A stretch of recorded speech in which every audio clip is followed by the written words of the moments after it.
Haha, I am early. Welcome back to stream. How's it going, everybody? Whew.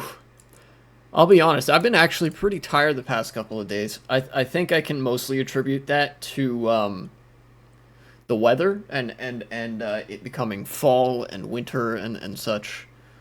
There was quite a well, I guess it's not all that sudden, but there was like a couple weeks where the temperatures were nice, and then now it's just cool. Like 10, not 10 degrees, well, 10 to 15 degrees Celsius, shall we say. Something like that. Anyways, I am back to Pokemon Emerald 8. Epic game. And I will fight the Battle House. And there's political things unfolding in the real world out there. A lot of it having to do with Palestine and Israel. But there's some other stuff too. All of it, I think I have something interesting to add, actually. Usually I actually don't typically like to talk about politics if there's nothing I have to add to the matter, right? Because then it's just like, you know, hey, did you see that such and such thing happens? Like, yeah. And then the conversation kind of ends there. You know?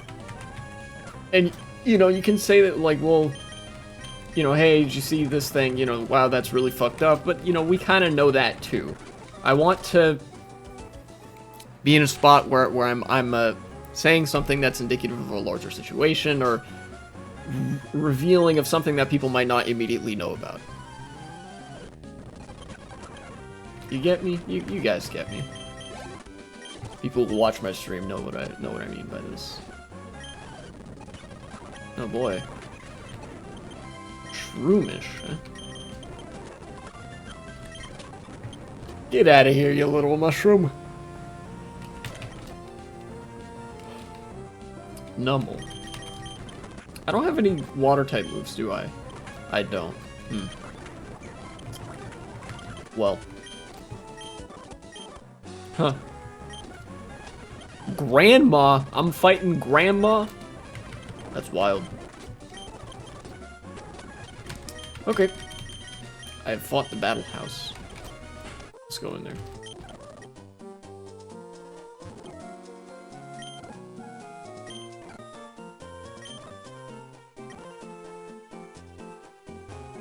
Is this Steven's family?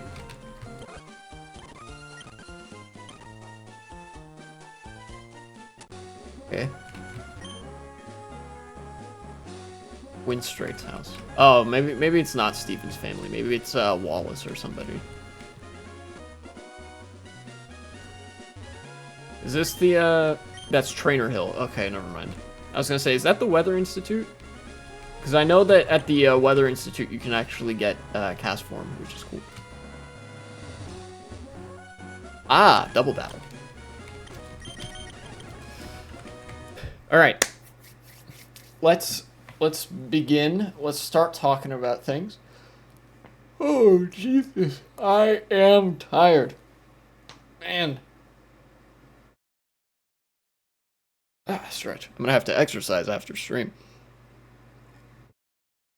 So, things have remained largely unchanged as far as the reality on the ground goes in Palestine, Israel-Palestine conflict and all that. I've been reading the news updates periodically from Al Jazeera, and it seems that it's still like the evacuation order for the North Gaza area is still in effect.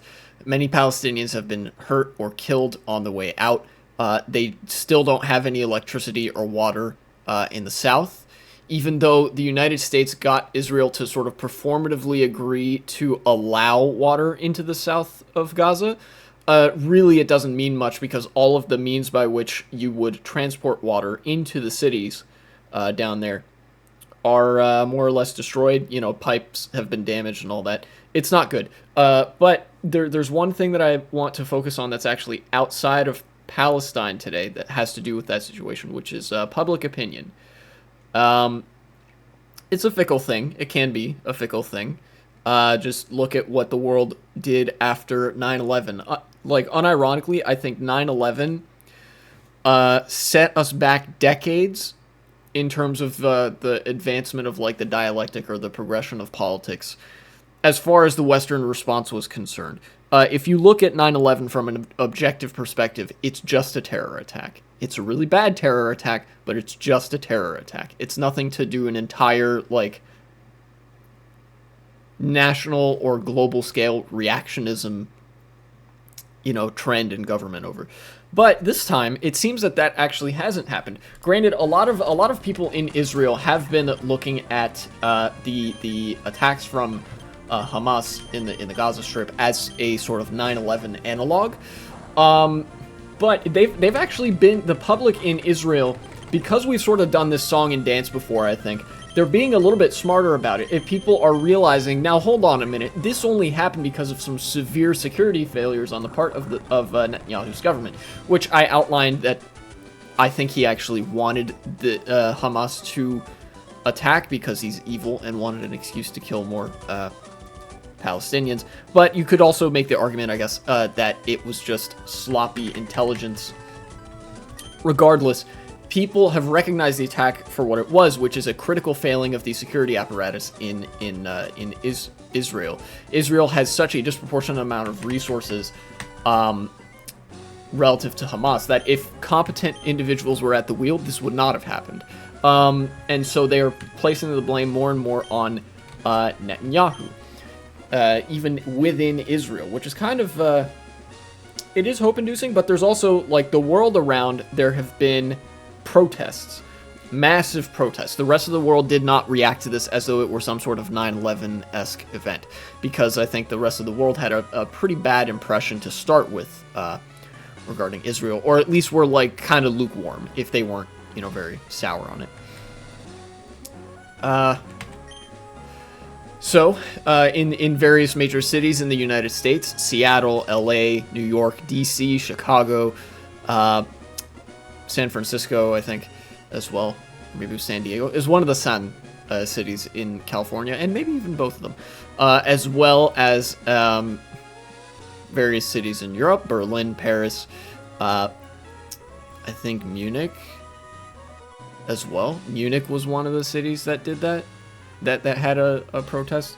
A lot of people have been demonstrating for Palestine in solidarity with the Palestinian people, because of the genocide they are currently being subjected to. But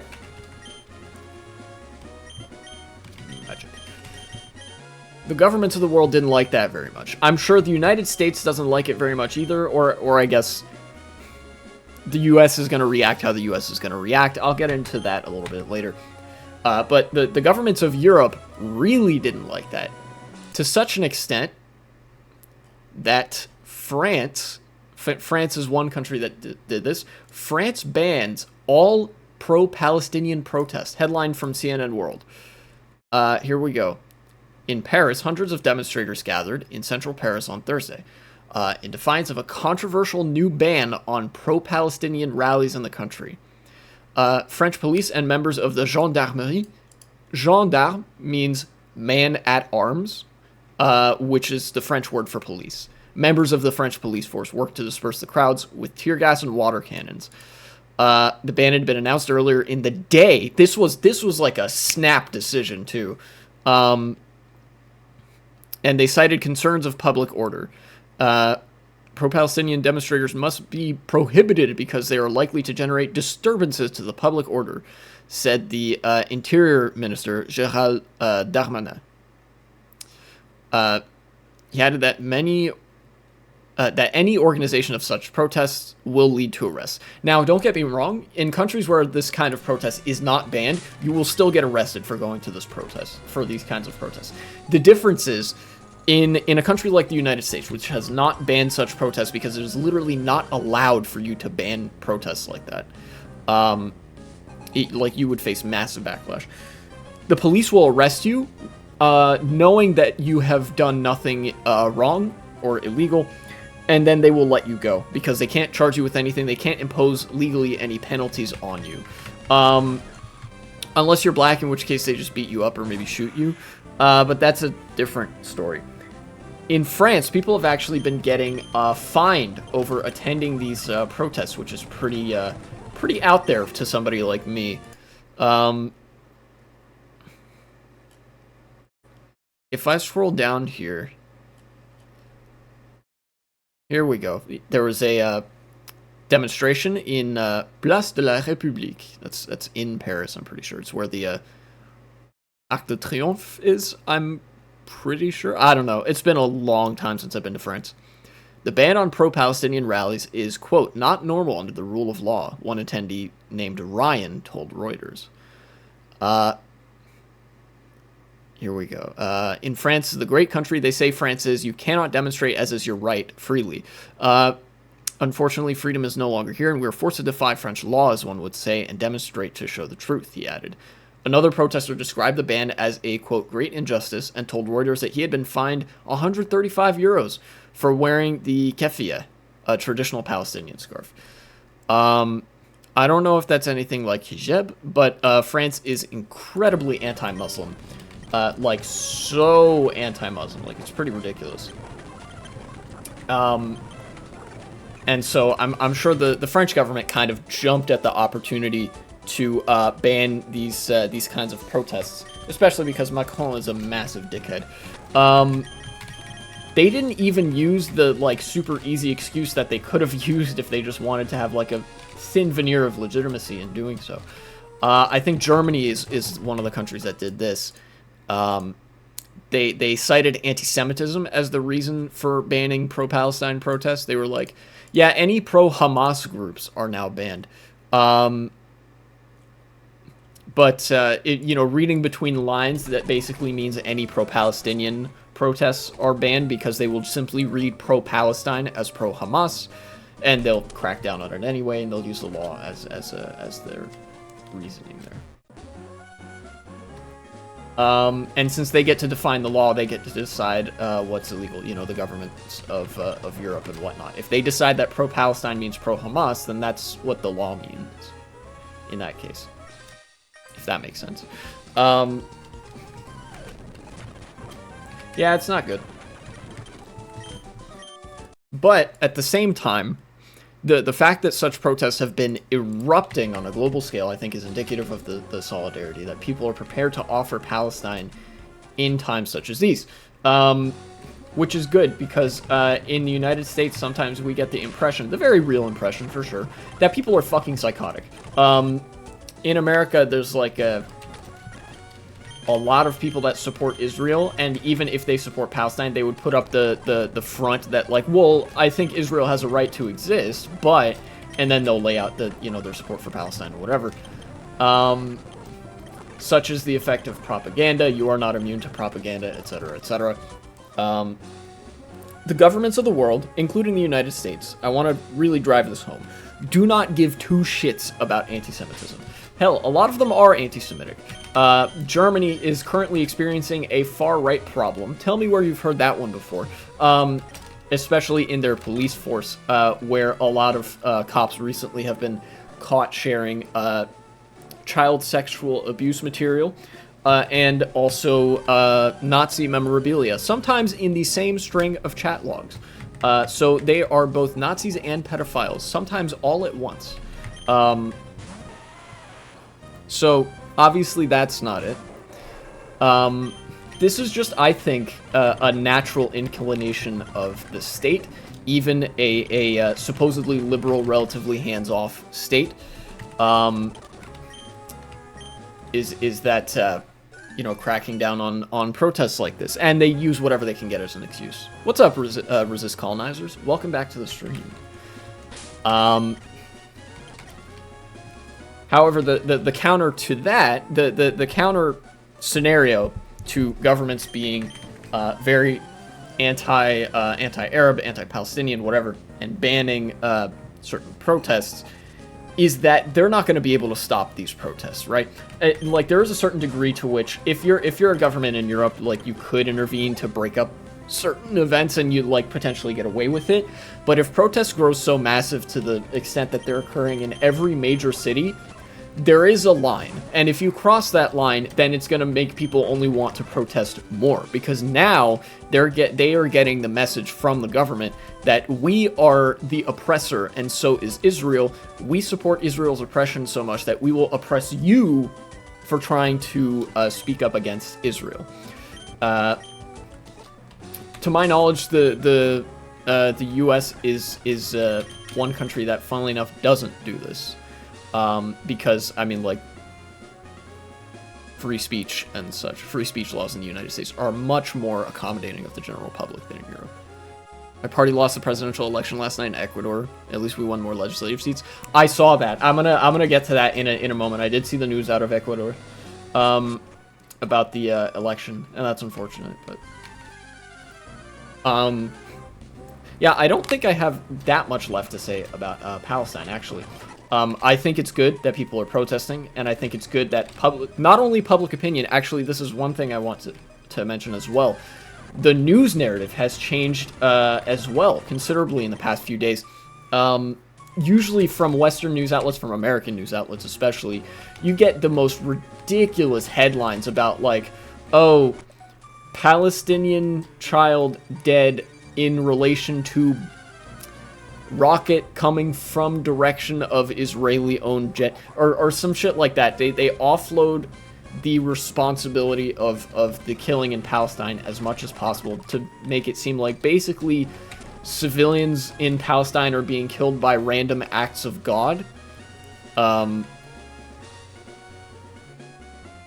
Oh, it's no biggie. It was a special election. Oh wow. Okay, then that's a great silver lining to introduce there. But recently the news coverage has shifted from that, because initially they were going to these pro-Palestine. Yeah, Hamas murdered, Israel killed. Yeah. The news coverage in the United States, I remember seeing several local news channels basically being parodies of themselves by like going to pro-Palestine rallies and only picking out the people that would say, like, well, I think Israel has a right to exist, but and then they would look for somebody else that would say, like, yeah, well, what Hamas is doing is bad, but blah blah blah, and they would like cut it there. Now they're actually giving a lot more airtime to people in these protests, like not even challenging them when they say stuff like, yeah, Israel's an apartheid state and that's terrible and Palestinians don't deserve this, and stuff like that. If there's anything that gives me the slightest bit of hope that this could eventually like change for the positive, it would be that. Because at the end of the day, like, even though public opinion is not the major driving force upon which policy gets made, it is still a force to be reckoned with in politics. And if there's so much public support, but also active public support for a certain international relations policy or domestic policy or whatever, the government is going to have to take note of that, because if they don't deliver on something that people feel so animated about, they will lose political capital, and that could affect them negatively in the future. But again, that's me being hopeful. I will see how this all plays out in the coming few days, in the coming weeks, and things still don't look good. There might be a light at the end of the tunnel, but we're still pretty deep in that tunnel. And that's the segment. I'll end it there. Now,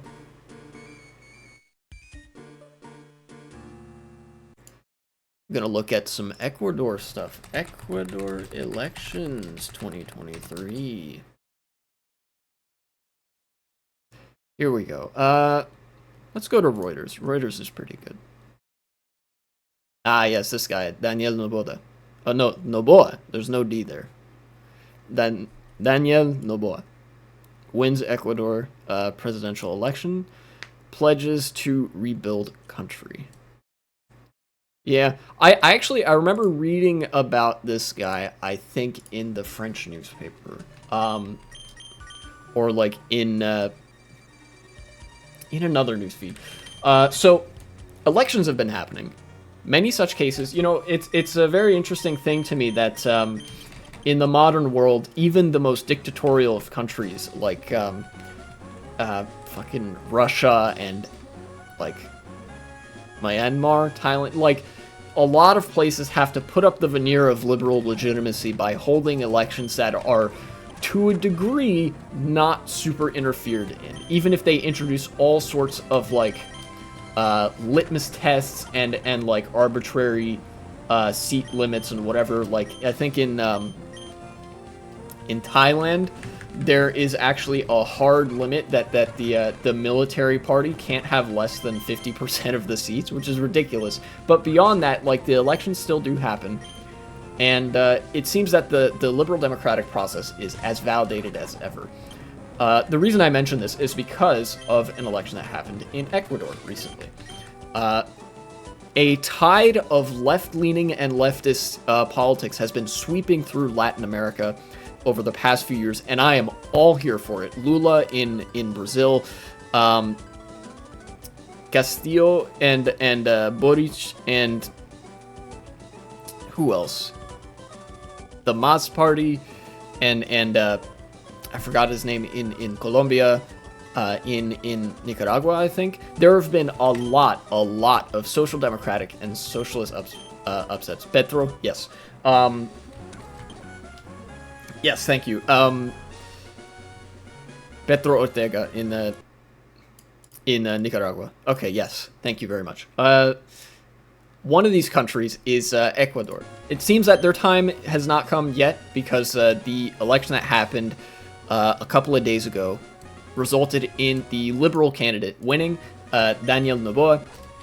He is described in the French news outlet I read, he's described as ultra-liberal, ultra-liberal, which, from their perspective, liberal means neoliberal, and this guy is a neoliberal candidate. Although I suppose this might just be the product of a low bar. There are worse things that could have happened. There are worse potential outcomes that could have taken place, even though this guy was clearly the worst of the two options. You know, it's not like we were electing... He's a Harvard Business School graduate? Yeah, basically the kind of policy you could expect from that guy. However, I will contend and say that he's no Pinochet. He said some pretty bog standard stuff that makes me think he isn't going to go on a dictatorial rampage.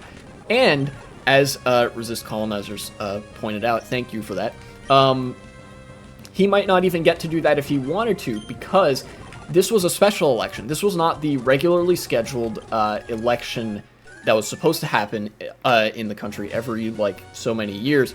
He's only going to get to be president for 15 months before the next election. So hopefully by then, the more left candidate will have built support. I forgot what her name was, too. God damn it. I'm so bad with names. Gonzalez. Yes, that's right. Luisa Gonzalez. That's right. She was the, I believe, social democratic or socialist candidate. Those two kind of blend together for me when we're talking about reformist parties and stuff.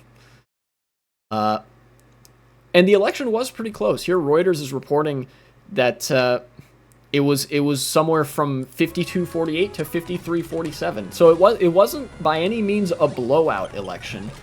There's certainly enough space and time in the next 15 months for the Social Democratic Party to gain support, or I think they call themselves the Popular Revolution Party, Citizen Revolution, something like that.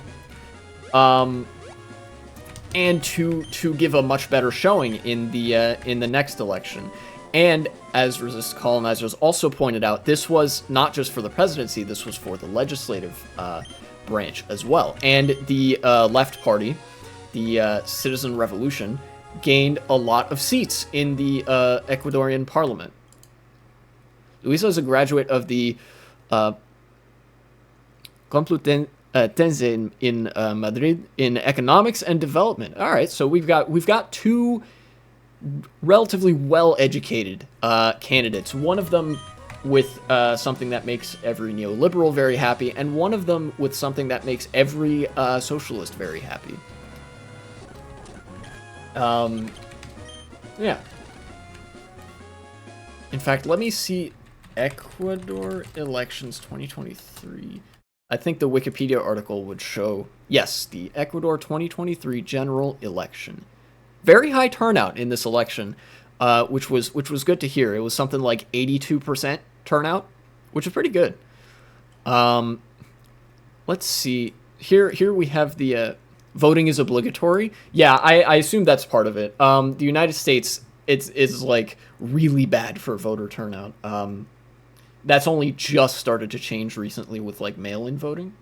So these were snap elections, and yeah, you can see here is about 52-48. It's a fine of 10% of minimum.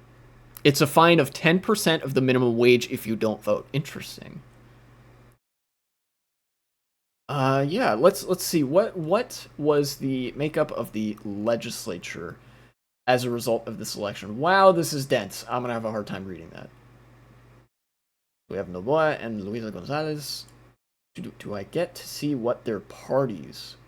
Yes. National Assembly. Here we go. Citizen Revolution Movement. This is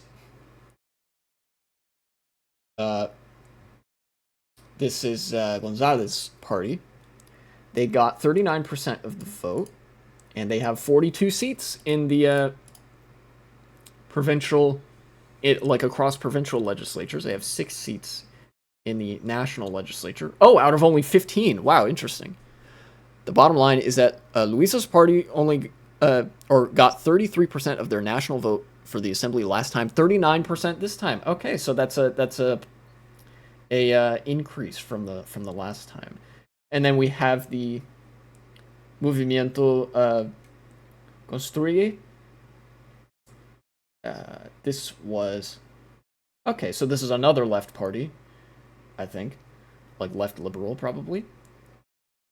Alright, so it looks like the left is doing pretty well in the legislature. And then we have National Democratic Action, which is the right-wing party, the right liberal party that Daniel Noboa is part of, and they have only 2 seats in the national legislature. Wow.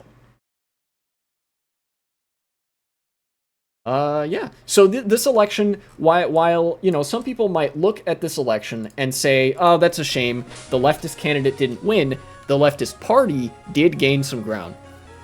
We won almost all the mayoral elections earlier in the year. All the big seats are under our control." And that is great news. If anything, I think this is a good opportunity to show people why the presidential election isn't everything, right?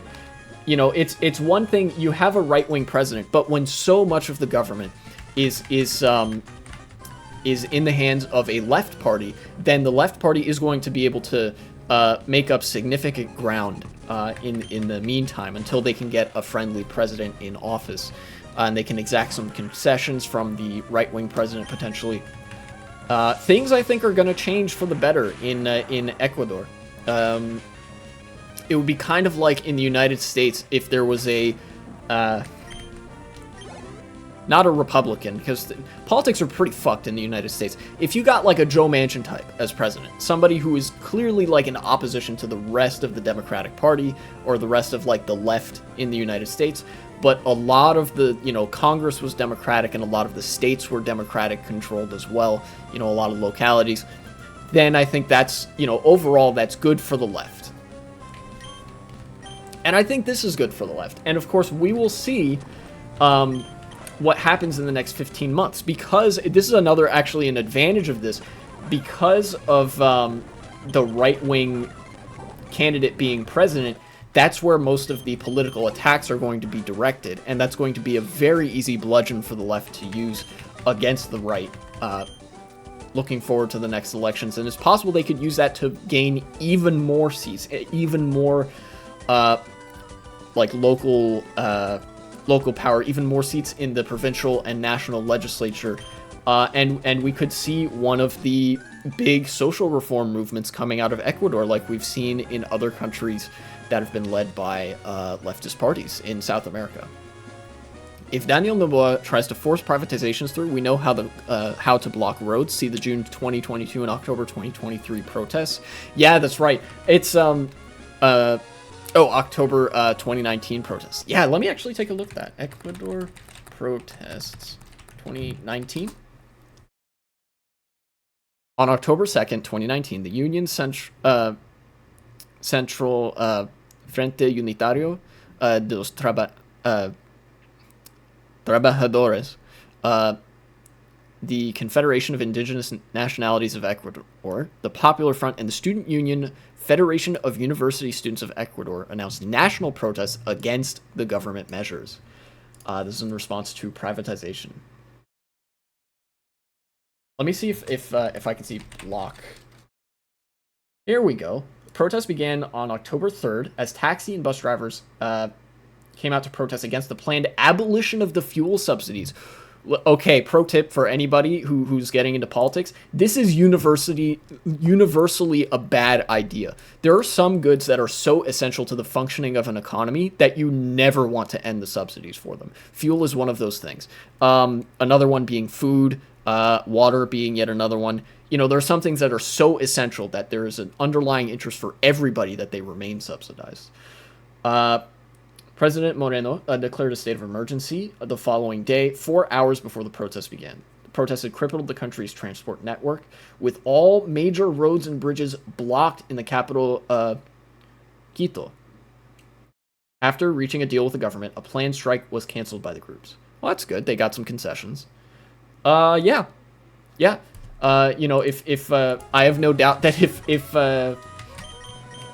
if this government, if the president tries to like unilaterally do some sort of executive action by which he would, I don't know, privatize transit or energy infrastructure, people would probably react in a very similar way. You know, that's in recent enough memory. And, you know, it worked last time. The protest, that is.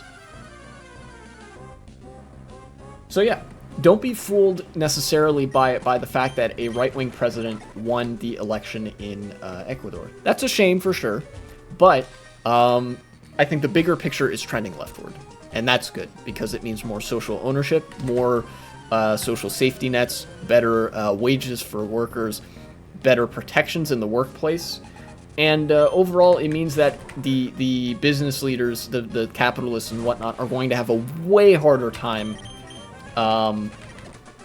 exploiting people below them and sort of keeping things in a cycle of poverty. Is it going to become a socialist country? No, I'm under no delusion that it will. That's a really tall ask, and we're still living in a globalized capitalist economy, but things will get substantially better, and that eggshell is going to get cracked just a little bit more. God, I'm just cranking out good segments today. Cut that one there as well, future me.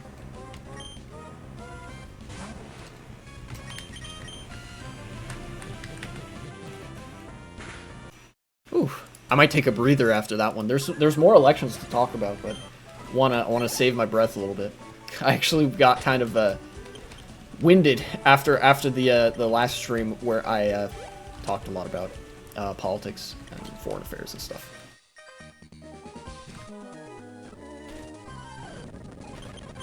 Yay, another double battle. These are really fun.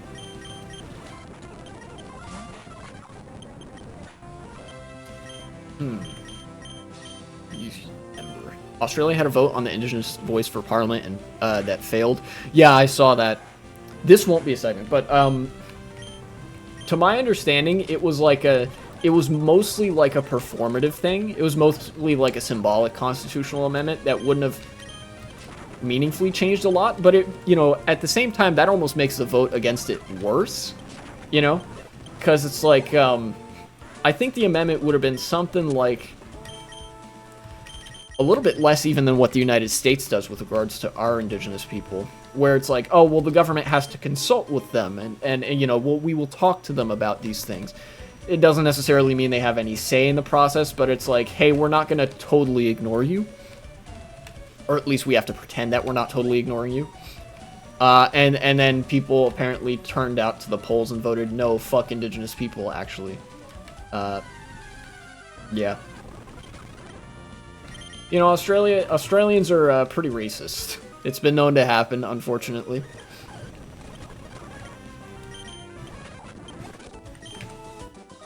And I think this is even despite the Labour Party being in power in Australia, which is, It's two very different countries, two very different words. You know, Labour in the UK, I have some choice words for Labour, but in Australia, it's still like a ostensibly left-wing party with left-wing goals and stuff. Yeah, that's a shame. It seems like it's a general pattern that a lot of countries have a real problem with acknowledging the presence of and integrating indigenous people into society in such a way that their interests are like properly accommodated for. You know, there's so many countries I could really name here: Australia, U.S., Canada, fucking Bolivia until quite recently. You know, with the election of the Mas Party. Before that, as well, a lot of countries in South America, there was that sort of system of racial hierarchy or whatever. Even in Europe, you know, France and the UK have indigenous populations that they don't care all too much about. You know, the Gauls, the Bretons in France, and the Welsh and the Gaels in the UK.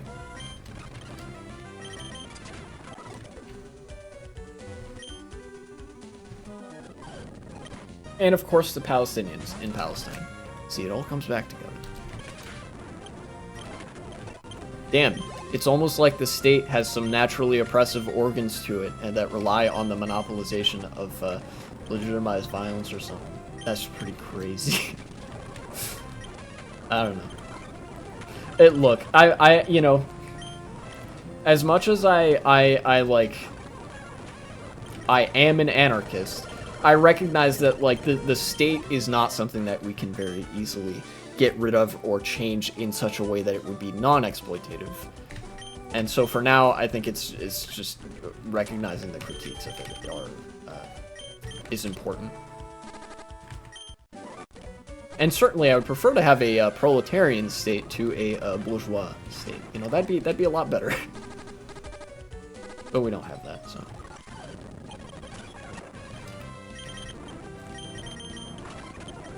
I need to get to the next town because one of my Pokemon is poisoned.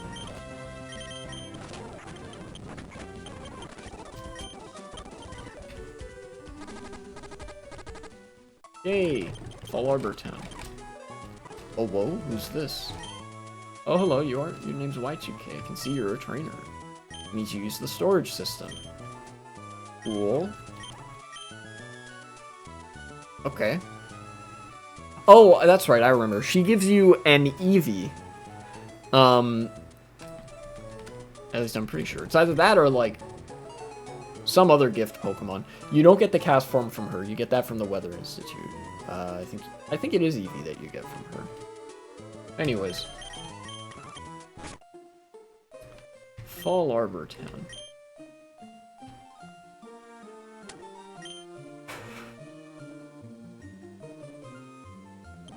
Might still be a little while before I can get the Go Goggles. That's what they're called, right? Ah, that's right. I skipped over this kid. Get him out of here. Aha. Hey. You know, I actually bought Street Fighter 6 yesterday. I've been watching a lot of videos of that, and I kind of want to learn how to play it. And I know it's gonna be like a long ass process of because it's a fighting game and whatnot. And I don't have a fighting stick. I don't have a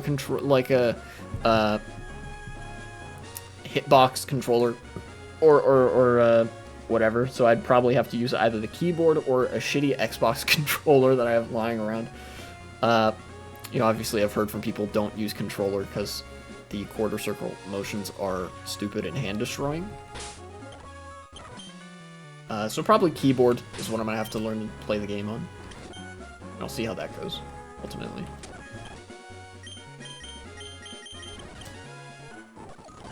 Ah, another double battle.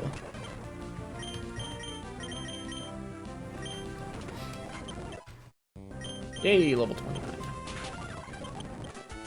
Well, leveling up real quick. Let's get Psycho up, or Psy.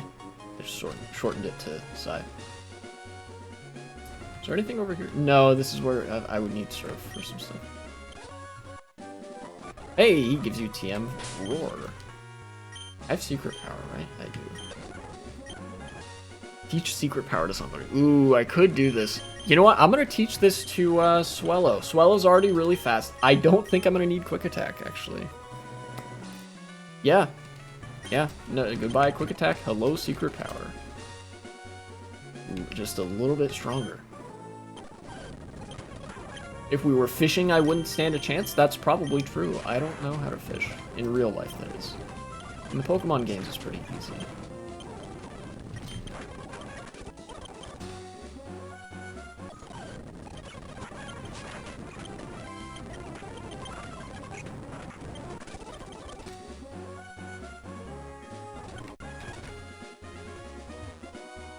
This is, that's Lynette's house over there, right?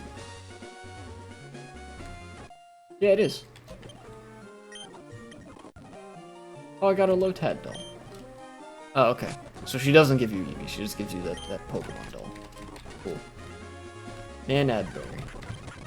That's the analog to a banana. Lickitung. Okay, interesting, but I already have a normal type. Stomp. I don't care too much for Stomp. Not on this guy, anyway. What else can I find? Roselia. Already have a grass type. Don't care that much about you. Don't care that much about you either, Seviper. Yeah. Hey, I guess, you know, I've taken a little bit of breather. Now I can talk about the other set of elections that happened. Here, let's go look. Let's see, Poland elections 2023. So, I talked about the Ecuadorian elections earlier. Now I will talk about another set of elections that happened in Poland. So, people who have a cursory familiarity with international politics might know, and I will introduce to people that don't, that Poland has been ruled for the past several years by a right-wing party called the Law and Justice Party. Now, based on the name alone, you have infinite guesses to guess what kind of party they are. But if you said anything other than fascist or like ultra-nationalist or whatever, if you said something that isn't far right, you're wrong. That's their party.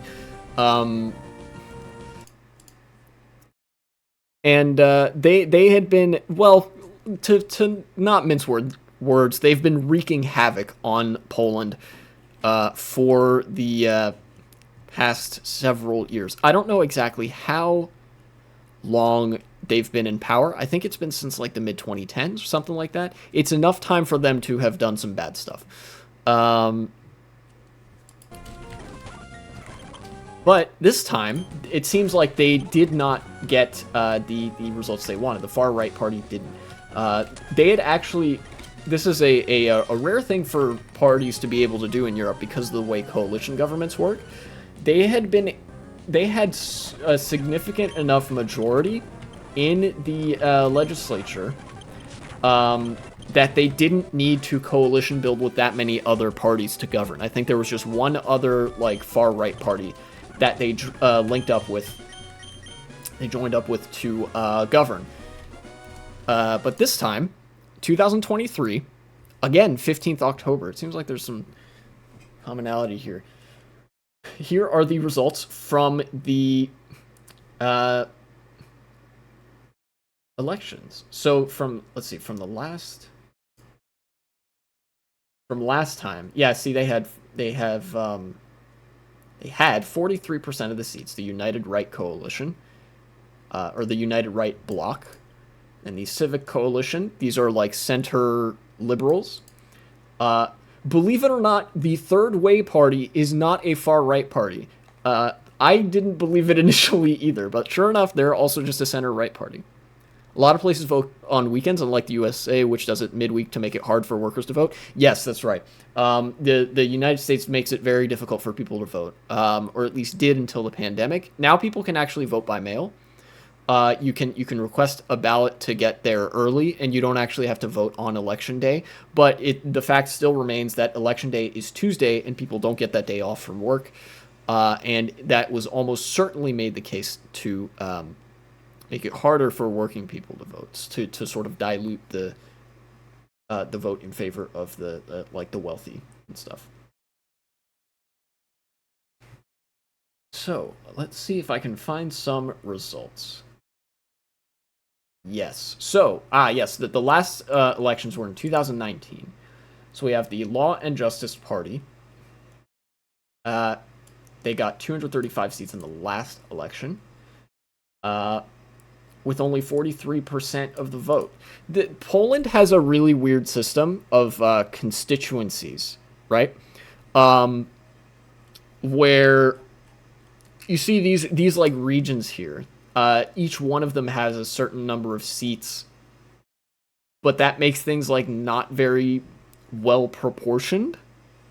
So you get weirdly disproportionate results. It's almost like gerrymandering in the United States. Pirate Party based? I'm getting distracted. Where you can get a minority of the vote and still get a majority in government. And I think that's pretty wacky, and that shouldn't be like that. That's pretty bad, I think. But even still, this election in 2023 so far seems like it's going to result in the right wing actually losing ground. Let's check the opinion polls, I guess. I guess the election's still ongoing, I suppose, but it would be very good if the projected result was the thing that ended up happening, which I believe was that the left parties and like the center parties gain enough ground to sort of unseat the ruling Law and Justice Party. Yeah, here we go. This is the Christian Democratic Party, the third way. And then we have New Left. And what is the other one? Civic Coalition. Here we go. So we have 129 and then 45, 33. Yeah,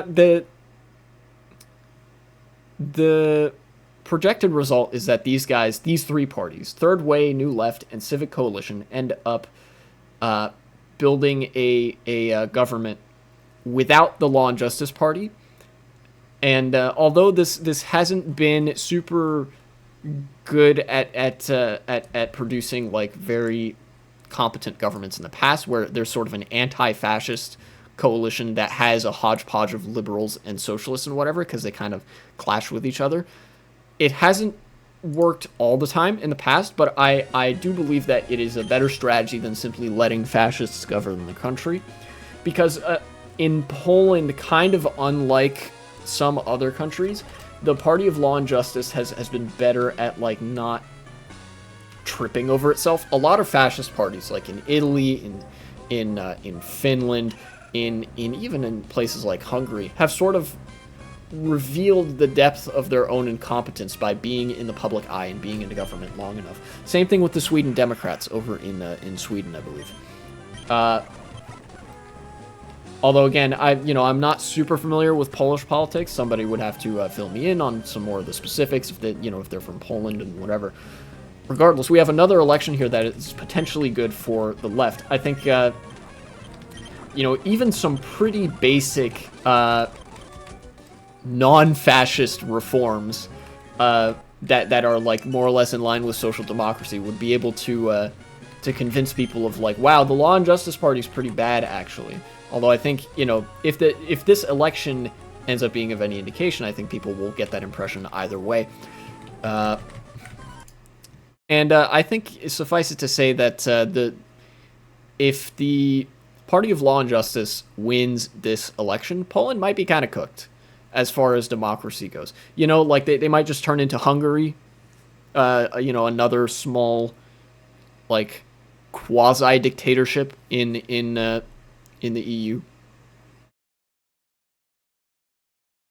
Let's see. Let's actually look. I want to see Poland elections 2023 projected results. Yeah, here we go. Centrist poised to oust Law and Justice Party. 8 years of nationalist rule. So yeah, since 2015, the Law and Justice Party have been in power. Here we go. Let's go to Associated Press. Yeah, it seems like the centrist bloc will be the leading party of this coalition. I remember looking at how many seats they had. They were the only one above 100. So hopefully then the Social Democrats could like get a nice little concession or two out of them when it comes time to govern. Of course, Ipsos is doing the polling here. Ipsos is a European pollster, and they do the kind of polls that I think are actually fine to do, which is polls based on a party, like who supports what party, and not like who supports this candidate, because that's the difference between like actual politics and like popularity contests.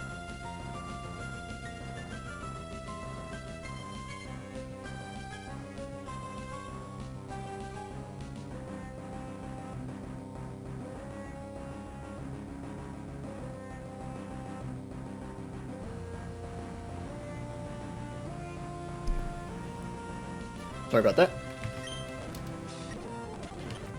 Luckily, my microphone has a handy feature where you can just tap the top of it to turn it off. So you guys didn't hear any of that.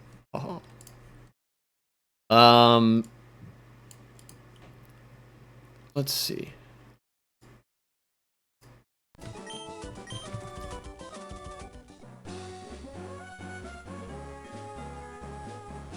I wonder if this is is this news article going to have anything interesting to say? If this doesn't have anything to say, I might just sort of give a closing spiel on this election, what it could mean, and whatever. Which might not be much, but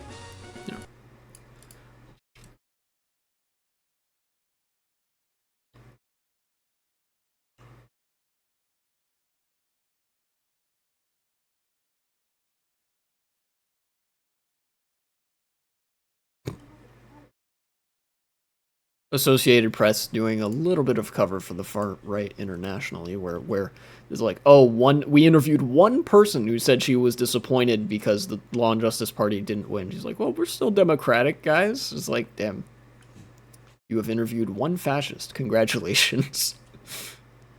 Yeah,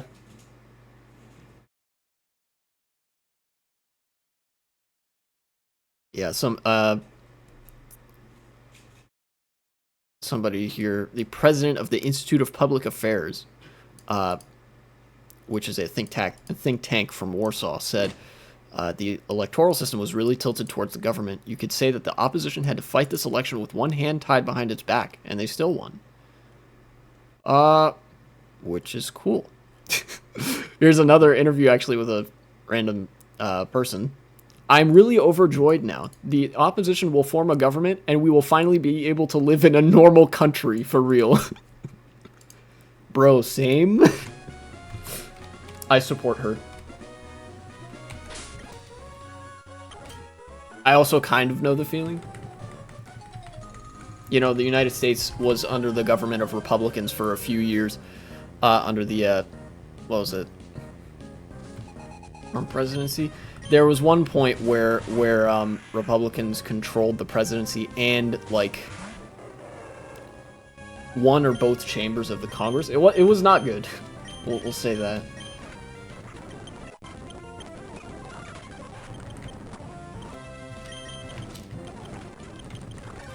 But my closing thing.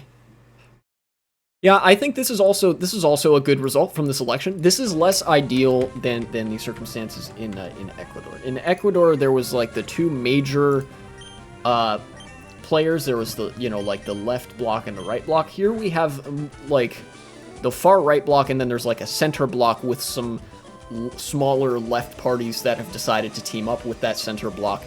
But I think that makes for a much better governing coalition than the far right. And I'm glad that Poland has decided to resoundingly reject the Party of Law and Justice, and hopefully they're able to get some reform through that changes the system of constituencies to one of a better model of proportional representation, because I don't think it's a tenable model for a democracy where a right-wing party, or really any party, can get 40% of the vote and end up having 50 to 60% of the seats. That is that's the kind of stuff you would see in a state in the United States where, like, Republicans have had their way with drawing the most ridiculously shaped boundaries you've ever seen. But regardless, there's potential for Poland's future, and I don't want that to remain understated. So, good job, Poland.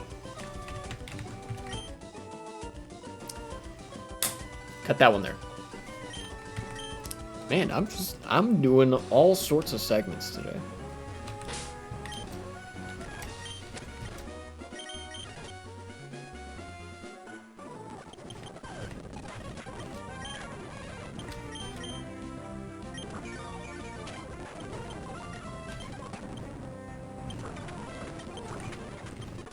Actually, there was another thing, not in this segment, but something else. Let's see here.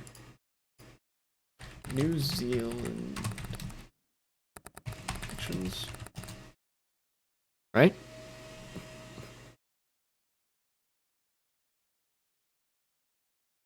Yeah.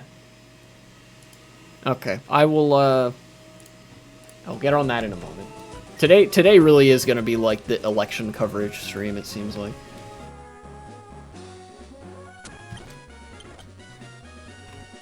Let's go into here, Meteor Falls. Oh wait, actually, this has to be an item. No, it's not an item. I've been tricked.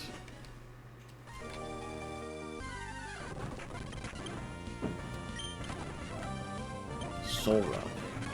Interesting. However, I have both a Psychic type and a Rock type already, so no thank you. Oh, I forgot about Air Run. Baby. Ah, Team Magma is here.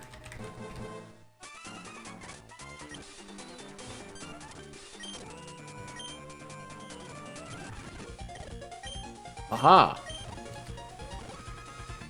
What's up, Team Aqua? Unlikely allies.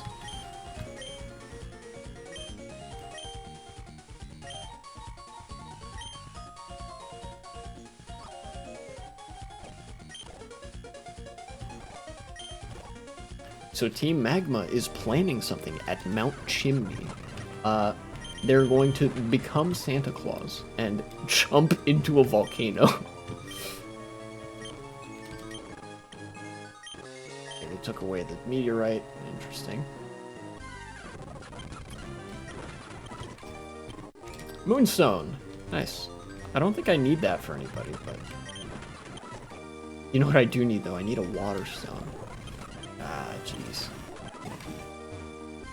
Really need a water stone for Lombre.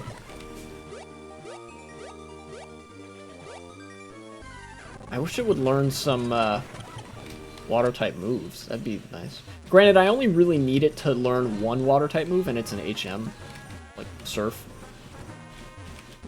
It's not that big of a deal, but still, it would be nice. Okay, these are both fighting type trainers, which means I cannot have Aeron out front.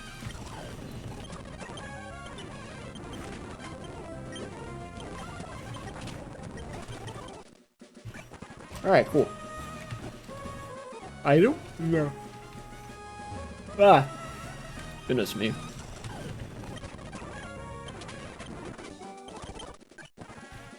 Black belt knob. There's always like one guy in each Pokemon game whose name is just Knob, and I don't quite understand it. I know it's probably has something to do with like one of the people that worked on the game, but it always just gets me. Yay, double battle. So what are we doing here? What do we got? I'm gonna have to probably, well, okay, that worked out.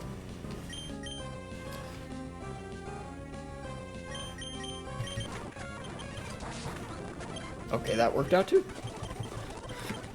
Expecting them to be able to take a hit a little bit better than that, but I guess not.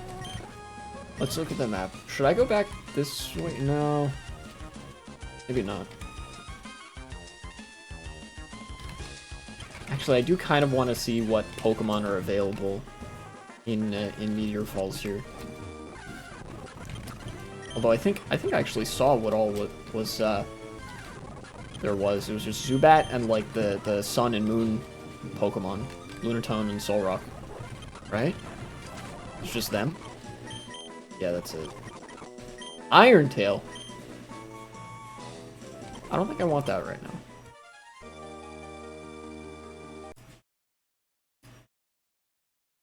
Ah, yes. My old nemesis. Polling. I made an offhand comment about polling when I was talking about Poland, funnily enough, because it, mentioned an Ipsos poll. But that's the cool kind of polling. The polling that is not catty popularity contest bullshit, and also they probably have way better methods because they're... Yeah. Meanwhile, in the United States, we get such gems, such genuine bangers, as this Emerson College poll. Now, I believe Emerson College is actually a college where people go and attend school. Actually, I should confirm that right now. Yeah, it is, in fact. It is an undergraduate private college where people can go and get a university degree. Very cool. We have here the latest and greatest poll from Emerson College with Donald Trump at 45% support, Joe Biden at 36% support, somebody else and undecided combined at 19%. Now, the great thing about polling is that there are methods to the madness. Usually, you want to get a sample of more than 3,000 people to have any chance at representing like what a actual chunk of the American population believes, or just what the American population believes in general. And there are also very many factors that you need to weight your sample size for. You need to make sure that you're asking proportionately a good number of people from like the left and the right and the center as well, because the United States does a weird version of non-coalition politics where only two options are viable, and people don't think really of politics in terms of party when they're asking for polls. Like they don't it's hard to describe, but in Europe there is a like you could ask the population or like a sample of the population, what is your voting intention, and they would answer truthfully with respect to party. But in the United States, when people ask what is your voting intention, it's the popularity contest that like people don't take it seriously. Anyways, that's a whole thing. Again, I have a hard time putting words to it, but sample size, you generally want to be larger than 3,000. You want to weight all these different factors, like you would weight a result like on a test or whatever. And you also want to make sure that you're reaching people across several different demographics. So you want to reach people with different methods. You call them on the phone, you email them, you send them texts, you send people alerts through an app or whatever, various different methods of contact to ensure that you're not like slating your poll too much in one direction or the other. And those are the makings of a good poll, of a poll that had actually a lot of effort put into it. Such polls, I would argue, do not exist in the United States because it's impossible for them to hit all of those metrics. And if they hit the methodological metrics, they still succumb to the popularity contest bullshit, which makes them pretty unreliable in my eyes. So why do I mention all that? If I scroll down here, wow, look at this breakdown. Biden leads Trump 44-39 among voters under 40. But, however, those under 30 within this group break for Trump 45-39. This is the first red flag. This is not actually representative of what Americans think. People under the age of 30 are the most left-leaning demographic in American history. Democrats win this demographic across just about every state in a blowout. I mean, so much of a blowout that even a lot of young people in deep Republican states will vote Democrat. And then they have some stuff for Casey McCormick, who is a senator, I believe, from Pennsylvania. Beautiful. All right. Yeah. Anyway. What's this? There's a methodology section, huh? So, Emerson College Polling Pennsylvania poll was conducted October 1st to 4th, 2023. The sample consisted of 430 Pennsylvania voters. You remember how I was talking about you want your sample size to be bigger than 3,000? This alone is disqualifying of this poll. This is an anti-poll. This is so bad you should interpret it as the opposite of what's true. And meanwhile, the margin of error, plus or minus 4.7 percentage points, which means these results are useless. Not only do they have a pathetically small sample size, a margin of error of 4.7 percentage points means that this could be like any degree of like, you know, neck and neck or Trump blowing Biden out. This doesn't tell you anything because of that 4.7 margin of error. Generally, as a rule of thumb in polling, while polls will typically be accepted in the commercial polling circuit if they have a margin of error of less than 5 percentage points, which is really bad, which means that like there's like the gap could be 10 points off from what they say it would be. Any poll that deals in margins of error greater than 3 points is useless. It cannot tell you anything useful. Even if you have such a good sample size, because a 6-point range is still too big of a gap. I would only really trust trust is a strong word. I would really only take any poll seriously if they met the threshold of 3,000 sample size or greater, and, you know, they waited for all these factors. They properly conducted the poll, you know, by contacting people on various methods, and had a margin of error of less than 3 points in either direction. Because then you might be able to look at that and actually get an image of what the poll is trying to tell you. Here, it's very clear that the poll is trying to suggest, Trump is winning, guys. Haha, we might get 4 more years of Trump. But if you look closer at the methodology, it's not actually saying anything. It's just trying to scare you. And I've gone over before, this has the effect of driving people away from the polls who would have voted for Joe Biden. This does not do anything to the Trump base. The Trump base just remains energized. They're in a cult. They don't care. It doesn't matter to them. They don't care about information that is perceived to be factual in its origin or whatever. This blue bar, they care. This is going to decrease because Emerson College put this out. And because this is such a piss-poor poll, and people aren't often going to be able to read this far into it to know that this is a piss-poor poll, people are going to stay home because of this. Somebody, Resist Colonizers, you mentioned that, you know, a lot of people don't vote in the United States. This is partly why. Emerson College and YouGov and CBS and New York Times and Siena and fucking wherever else, NBC, they put out polls that look like this, and people look at this blue bar and they lose hope and they stay home. I mean no exaggeration when I say that orgs like Emerson College, through cranking out polls that are as bad as this, bear some amount of the fault for putting the institutions of democracy in the U.S. in such a state of disrepair. And I haven't even gotten to the most funny part, the worst part, even. Let's go back down to the methodology. Turnout modeling is based on U.S. Census parameters. Okay, yes. Data was collected by contacting a list of landlines via interactive voice response. And emails provided by Aristotle, along with an online panel of voters provided by Alchemer. Emails provided by Aristotle? I don't know what Aristotle is. It's probably like an in-house app or something. Okay.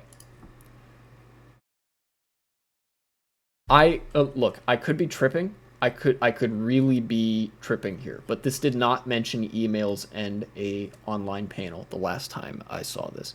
It was just landlines. But regardless, the three methods of reaching people listed here are landline phones, emails, and an online panel. I've talked about this before on my other video about polling. online panel, like with YouGov, this means that you have to specifically seek out this poll in order to take part in it. You have to know that it's coming. You have to be in the know. You have to probably be a member of like Emerson College or whatever you know, might have to be a member of whatever panel that they say that you can access the poll through. And you also have to be on this. You have to be on this mailing list. This one is a little bit less concerning. In fact, the emails like sort of temper my critique here just a slight bit. But here we have 3 methods that are all slated to older people and people that are more involved in politics, both of which in the United States are going to skew conservative, because older people are, well, in the United States, there's a lot of older people that have, they've had their fun, they've made their money, and they've pulled the rug out from everybody else, and they vote Republican. But even then, like I said, this, you know, there's only 430 people in this goddamn survey, so it can't actually tell you anything, even with the methods being as bad as they were. An ideal poll, like a good poll, would use a combination of emails, cell phone calls, not landlines, cell phones. Even old people have cell phones these days. Get with the fucking program, Emerson. And then, like, I don't know, maybe a questionnaire on an app, or like text alerts. Yeah, there we go. Phone calls, text alerts, and emails. Phone calls being directed towards cell phone numbers, not landlines, cell phones. That's what I would expect.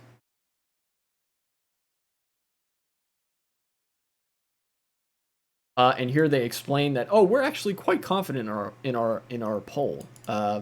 We are confident that our poll is exactly as bullshit as we market it to be. Which, I mean, to be fair, they are marketing it to be within that range, you know, 4.7 percentage point margin of error. But like I said, that makes this useless, and that makes the poll full of shit.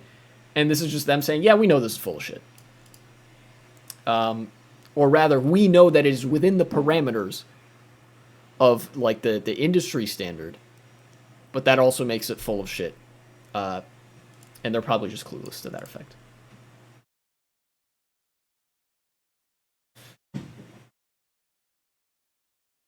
All questions asked in the survey with exact wording along with full results and cross tabulations can be found here, and they don't list a link. Very cool. Thank you, Emerson College. Very nice. Very nice. Oh, here we got full results. That's probably... They probably should have put this down here.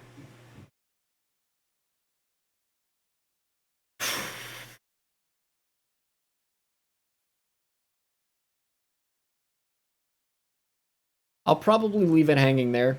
I always get a little bit touchy when I see stuff like this. I get a little bit upsetty spaghetti. Get a little bit mad. But you know, that's what polling does to the state of politics in the U.S. That's how my brain reacts to that. Yeah, this kind of polling just needs to not exist. I'll be candid with y'all. Because it's stupid.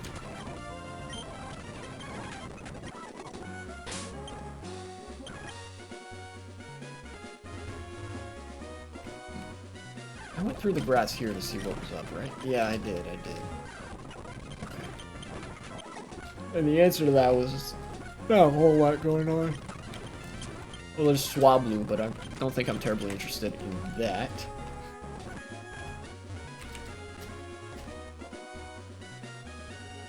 Let's go through Meteor Falls and go back the other way.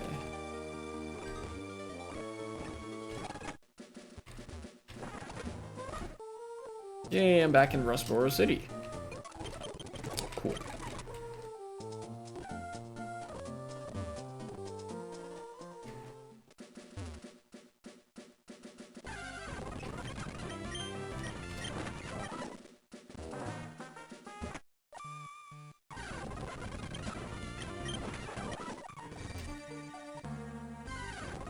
Oops. Let us exit this camp. There we go, verdant turf. Where am I going? I'm going north. That way. Yeah. Okay, now I'm back north. Smallville. Ah, yes, that's right. You can encounter wild Pokemon when you smash a rock. It's pretty cool, I guess. I wish that there were more Pokemon that you could find doing that. Or that the Pokemon that you can only find by doing that were a little bit more common. That would make it worth my while, I think. Yay, cable car! What fun. They figured out how to do parallax in this game. Ah, yes. Team Aqua and Team Magma Grunts fighting with Muchos Puchieno. Holy shit, look at his Pokemon go, dude! He's on crack or something. Okay, those guys are all preoccupied. Double battle coming up. I'm gonna save before I go any further because I've made some progress. This is just 2 Team Magma Grunts. And not anybody special. I think we fight one of the admins later. And by later, I mean, like, the next battle. Yeah. Yeah, look, it's him. It's Tabitha.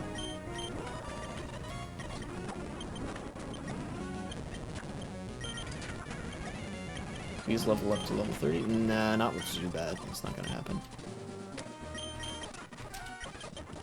Alright. Let's fight Maxie, who sounds like Squidward in the anime.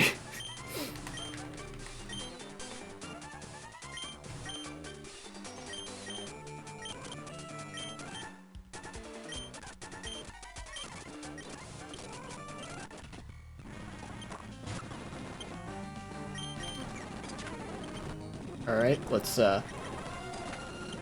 take care of this clown, I guess. Yeah. That's the advantage of having Aeron, especially a Steel type in a Gen 3 game. Steel types are so good.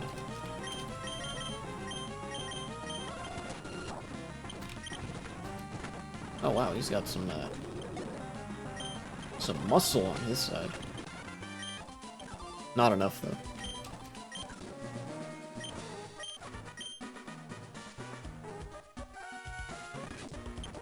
Was that the... What is this? Oh. Sure. I'll take the meteorite, I guess. Is that just how you get the meteorite in this game? If so, that's very funny. I half expect you to, like, give it back later. And, like, oh, thanks for getting the meteorite back. I'll take that off your hands, put it in the museum. But it's also possible that you just hang on to it, and it's like, yeah, the way you're supposed to get Deoxys is just pillage the meteorite from the one place next to the volcano, and then that's it. Ah, this is where the acrobike is useful. Also, you can find Pokemon here, which is cool. Nice. Future Sight. No, not worth it.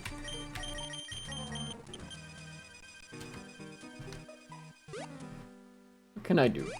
Well, here's a Team Magma Grunt. Okay, I guess I fight him now. Nice. Get him out of here. I made you strong. Don't worry about me. Go wherever you want. Okay, I'll leave. I guess.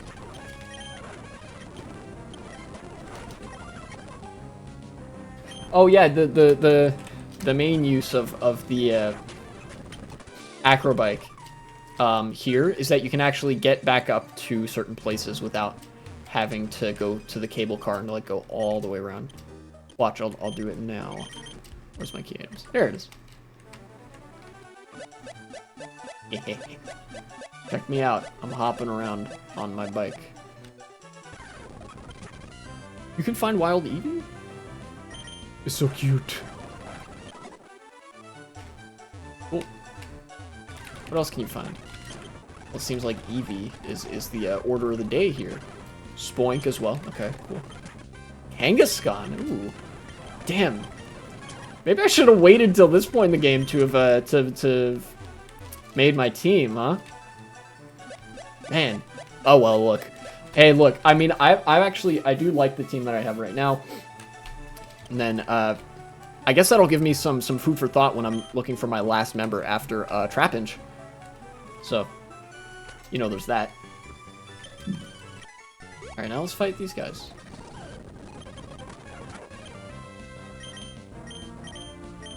There's Ember on you. Yeah. Nice.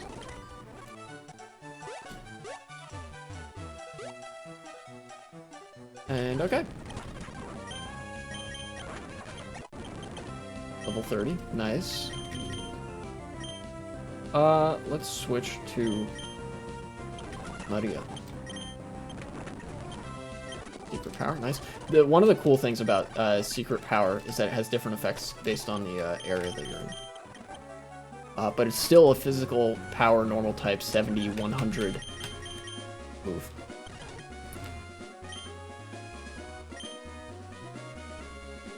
Fucking, I think I actually just had a stroke. It is a physical normal type 70 power, 100 accuracy move. I think I just said some, like, incoherent shit. Fuck, man, I'm tired. I can't speak English, even though it's my native language.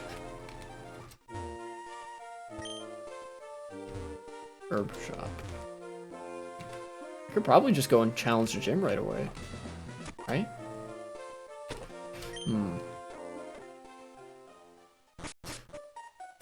I wonder. Pokemon Emeralds 8 documentation? God, I think I remember looking for documents on this game before. It would be really nice if there was like a Google Doc thing or like a text document that would show me what Pokemon I could find and where. You know?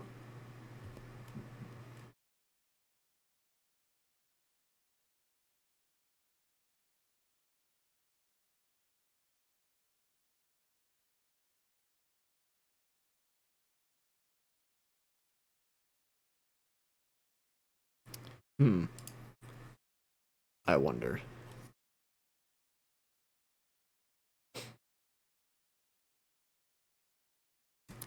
No, I guess not. God dang it. It's a shame I come to that conclusion, like, every time. You know? Anyway. Let's go into the gym, see what's up. We got these sand pits that will take me random places. Like this. And, of course, some of these sand pits are populated by the natural wildlife, by which I mean Pokemon trainers that will jump out and say boo and then fight me. And stuff like that. That's one of them. And then, as the beginning actually suggests, this is a maze. You need to figure out which way to go. And I'm pretty confident that would have been a double battle. Yeah. Indeed, it would have been. God, level 30 and still no water type moves. Jeez, man. Come on. You gotta give me something, right? Right? I don't have anything here. Oops. This is a... Oh! That's a double battle. I see. Well, let's just take out the do our regular order of business here. Spells level 29. That's cool. That's a trainer. Okay. I'll probably make it all the way to the gym leader in just this run of things here. Yeah, that's a guy.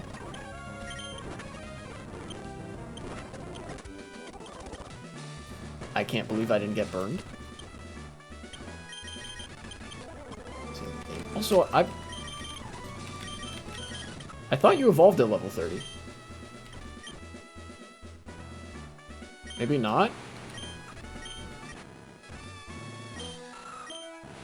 Item, none. Yeah, it doesn't have an Everstone or anything. There's no reason it shouldn't be. Evolving.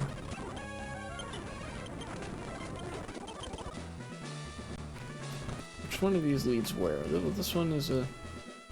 nothing. What about this one? That's... okay. I understand. You go up here, and then you go up here. And then this one takes you to the other place, right? Yeah, it does. Okay. Which one? Okay.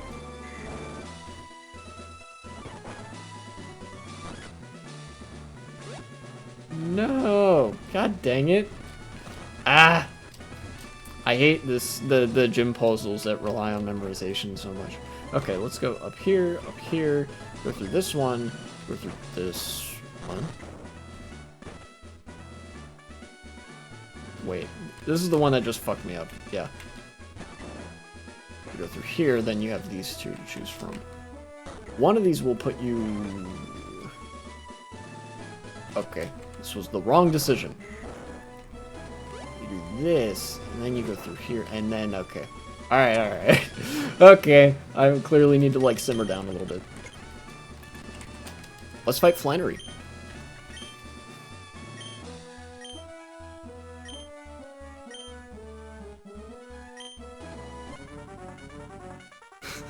The newly hired gym leader.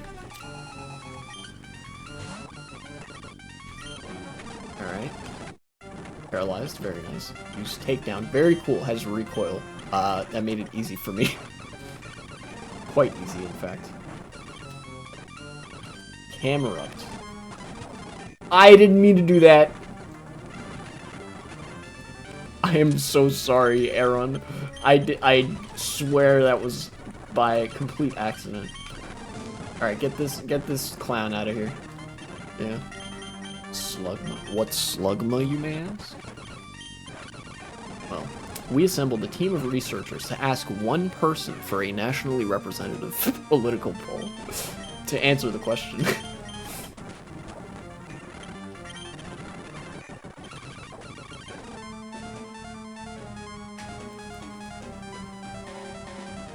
Comrade, my wife brought some friends around, and I'm obligated to do the hosting thing. Have a good stream, and have a good socializing event with your wife and her friends. It's been nice having you. See you when I see you, I guess.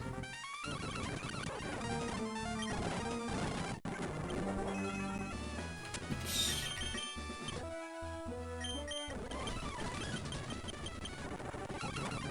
Ah, come on. Breathe. I'm gonna have to go through this a couple more times before I get the hang of it. Alright. Okay, this is an opportunity for me to do some of the... Okay, never mind.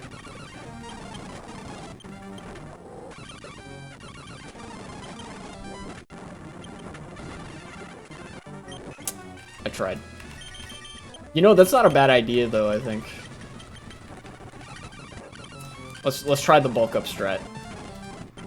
Yes, bulk up again. Bulk up again? For the fans? For the fans, how can I not?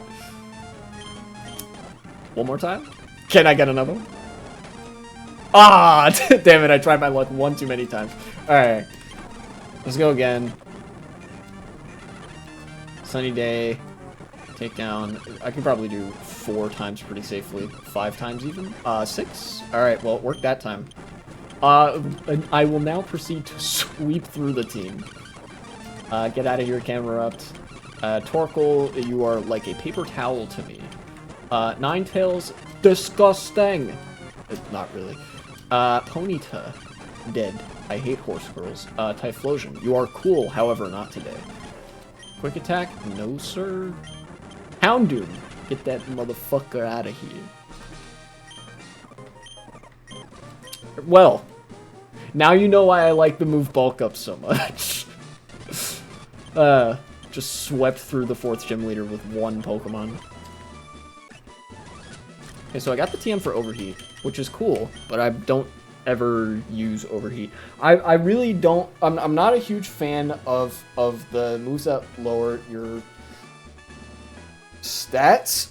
At least I haven't been for the longest time when I play Pokemon. I think that I might need to change my attitude about those things because they can be really useful. Like, think about it this way. Like, with Overheat, I would only need to hit once, and it would probably KO the other Pokemon. And then it doesn't matter that my special attack gets dropped, because that'll instantly get negated once I switch out. And then I can just switch him back in for the next guy and do it again. Yeah. Alright, let's put Dex in the front. Oh, hey, what's up, May? Go Goggles. Wow, thanks. Okay, so this is where now I can go get Trapinch, which means this is also where we're going to find out what the last member of my team is going to be. So let's go over this way and find ourselves a Trapinch in the desert here. Diglett, alright. It seems that Mirage Tower is here.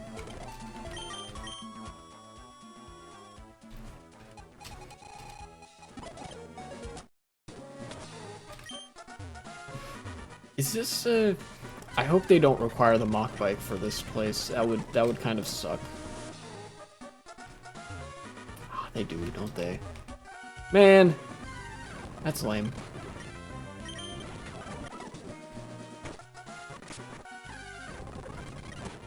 Well, here's a Trapinch. Just catch it. Epic save state. Help me. Wow, okay, it only took 2 tries. Sick. Trapinch. What shall I name you?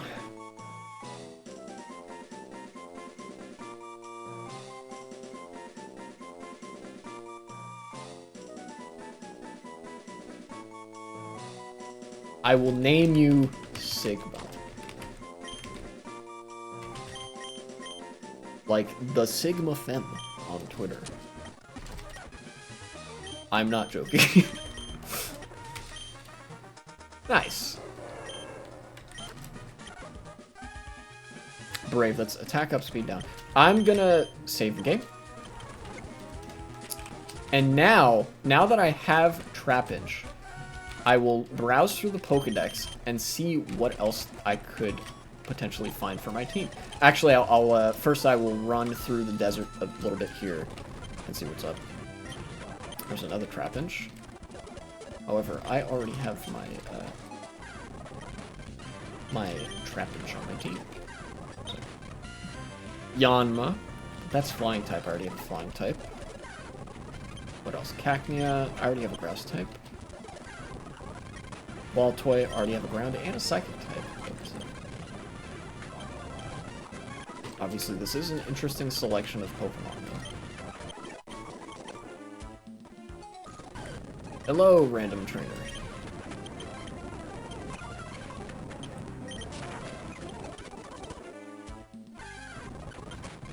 Diglett again. I think I may have exhausted the breadth of Pokemon that are available in this desert. Yeah, it seems that way. Oh, wait. Arena Trap. Right.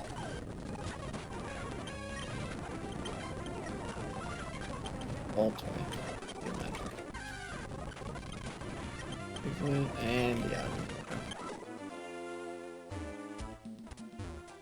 Okay.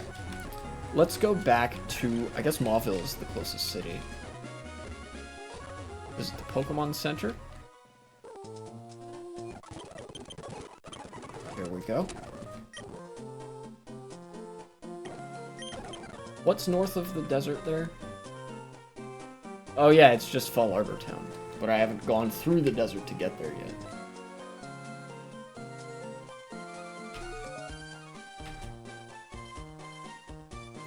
What am I supposed to do now? I guess go back to Petalburg? Alright, let's check out the Pokedex. What other Pokemon are available to me?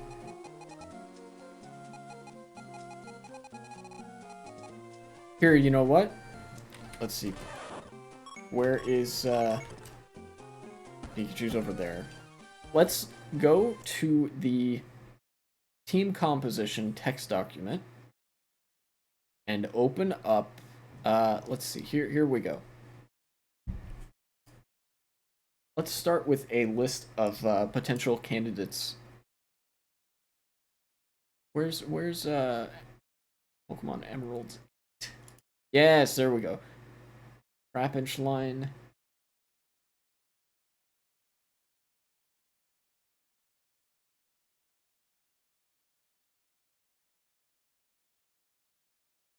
Aeron line. And then candidates for final member. There we go. So let's go through this procedurally.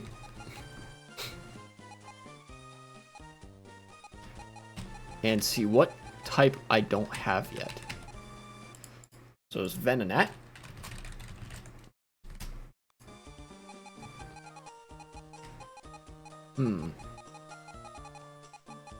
Looking for special Pokemon. Ghastly is another one.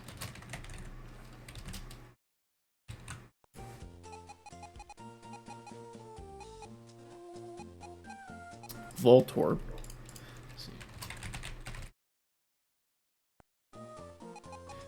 What else? I already have a grass type, so no. And this is just in Gen 1. Can I find Electabuzz anywhere? Much later in the game, so not gonna consider that. Eevee. Should Jolteon. Actually, Jolteon, right? Yeah, because I'm not gonna use Umbreon. That would be very well, I like Umbreon's design, but its stats leave a lot to be desired.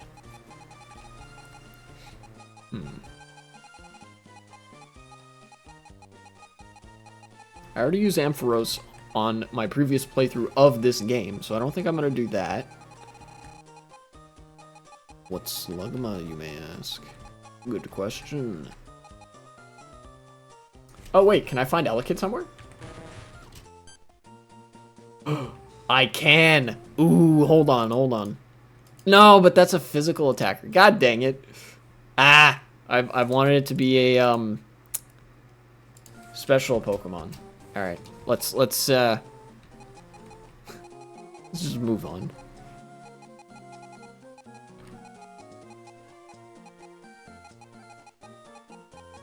We're not gonna do Dusthawks. That'd be really dumb. I have used Dusthawks in the past, and it feels like absolute ass to use. Sure. Electrike, Plusle, Minun, Lumis. Some of these are not serious considerations, but they like fit the bill. Not using Gulpin. I don't like that Pokemon. Torkoal, Spoink. What else? I'm interested in special attackers only, so I guess that's it. All right, so we have our list of candidates. We have Venonat / Venomoth, the Ghastly line, Voltorb line, Jolteon, the Electrike line, Plusle, Minun, and Illumise.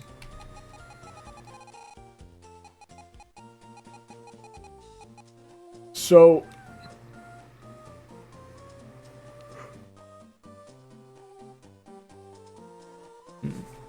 let's take a look at my party. I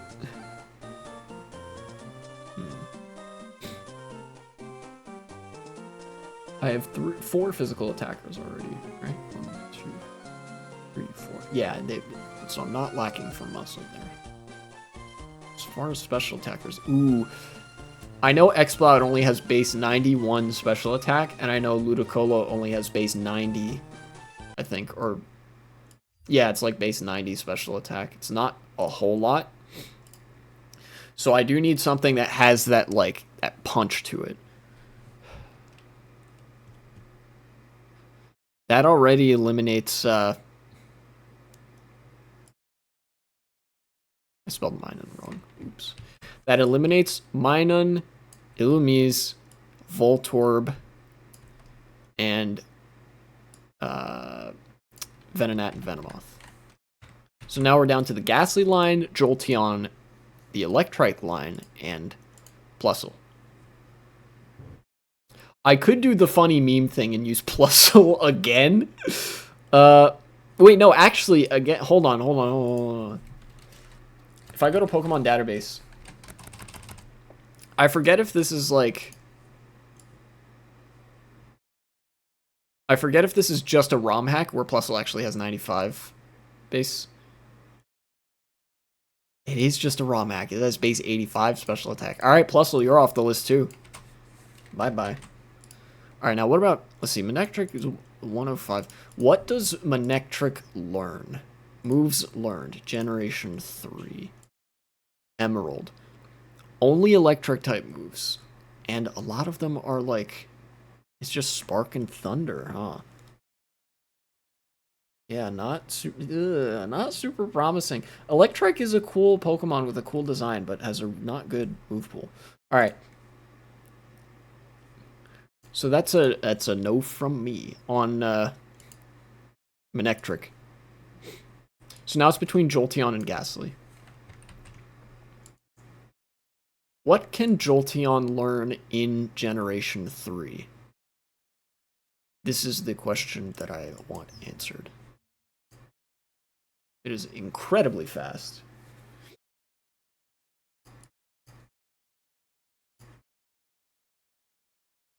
Thundershock, Thunder. Swift.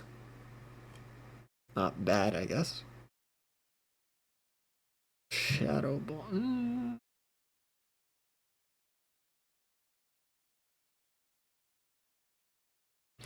I'll be real, I think it's got to be Ghastly. I don't think anything else presents a compelling enough argument. Alright, let's go get a Ghastly.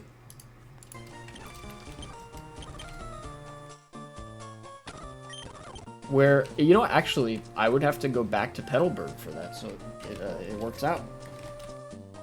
Go down this way to Slateport.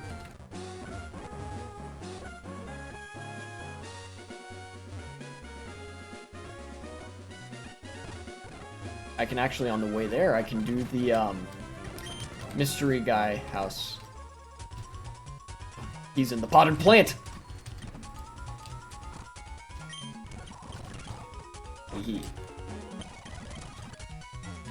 Oh boy. Super duper secret maze in this guy's house. Very sus. Incredible stuff. Alright, now that I've got that.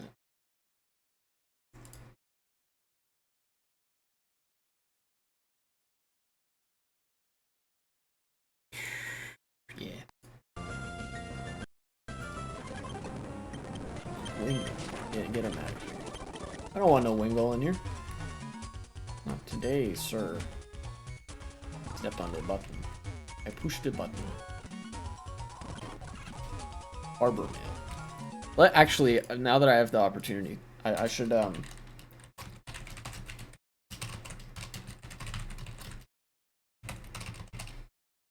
think there was, at the beginning, there was the...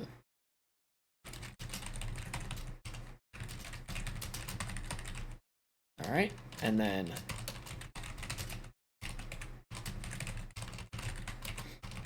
And then also... Elections, Ecuador...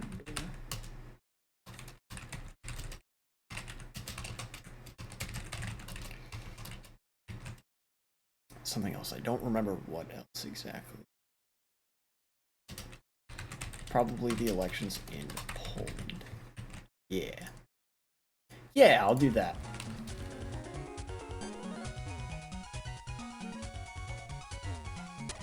Let's go through here. Which switch closes which hole? Well, I'm sort of figuring that part out. So if you'll excuse me, actually. Oh no, you know what? Maybe it's Aeron evolves at level 32 and then level 42.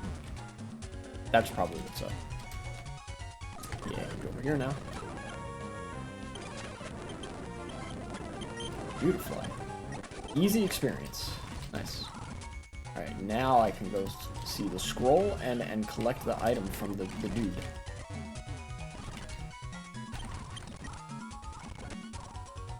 Alright, what do you got for me? Timer ball. Cool.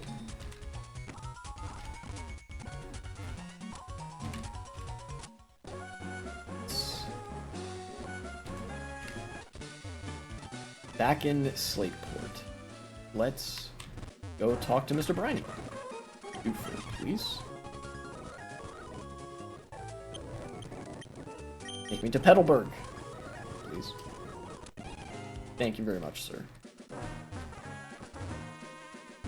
Also, I believe if you visit any of the locations where you can get picked up by Mr. Briney, he's just there. Like, even if you know, like, real-world logic follows that he wouldn't be. I don't know. It's just the video game things. Let's go get a Ghastly in the forest here. And find Mudkip. That's a Bulbasaur, not what I'm looking for. Bars.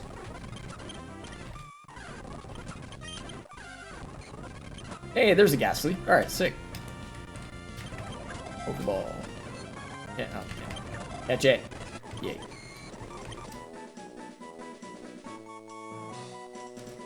I would name it Gerald because I like the name Gerald. However, French Interior Minister Gerald Darmanin disgraces the name by having it. Yeah.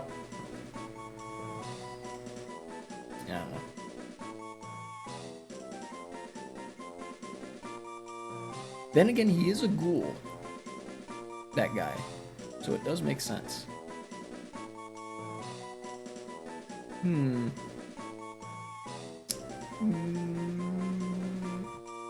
What do I do here? What do I do with this?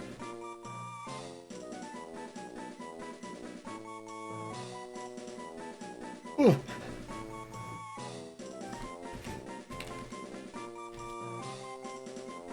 I will name you Esteban.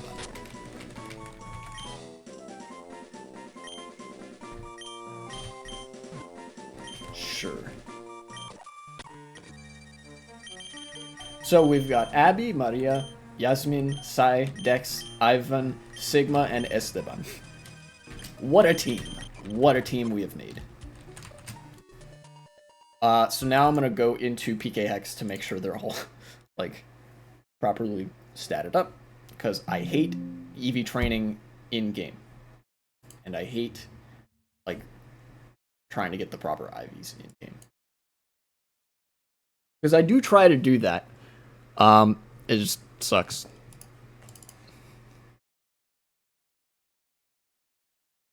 Alright, oops. I didn't mean to open that so many times. Where's PK Hex? It's down here. Nice. Put that in here. Yes. Replace that.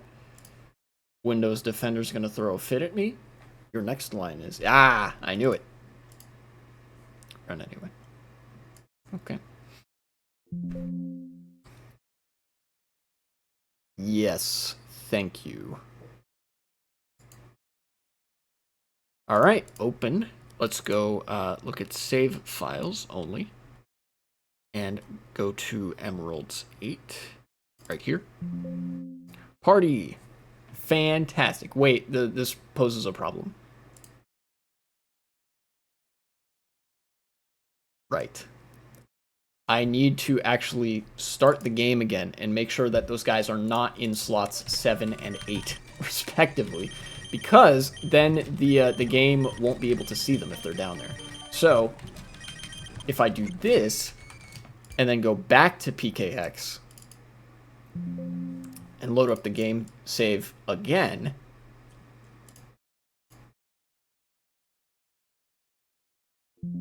now they're there. Okay, awesome. Brave. No. How about Adamant? do some of this and some of this, some of this, and this, some of that, and some of that, and and 252, and I don't know, a little bit of this, and that's actually fine. This nature is all well and good. I like that. And boom, and export. Emeralds 8, and despite the fact that the party can only display 6, the game does remember, at least to the best of my knowledge, the game does remember that I have 8 Pokemon in my party, like so. There we go. Nice. And if I check, yep, Adamant, and he's still mild, it remembers the changes I made. Very good, very good. So I don't have to worry too much about that. Let us go, actually. Do I have the EXP share? I don't, do I? Wait, no, it's a key item, I forgot. Right.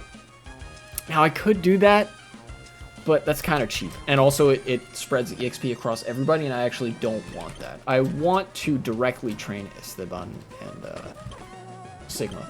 So let's go. I'm gonna talk to Briny again. No, take me to Dewford. God dang it. I don't know why it chooses exit as the default option. Take me to Slateport. Now let's start going back up north. And I'll go through the desert and fight the trainers there. That'll be some of the training that I can get for Ghastly and Trapinch. I'll probably train Ghastly up first because it's a much larger gap between now and then. Actually, what moves do you have? Bite, Sand Attack, and Faint Attack. Ugh, those are both physical contact moves. Let's switch to Side. And it paralyzed me. But that's okay. Level 6. Very nice. This is one where Trapinch could come in handy. Yeah. Nice.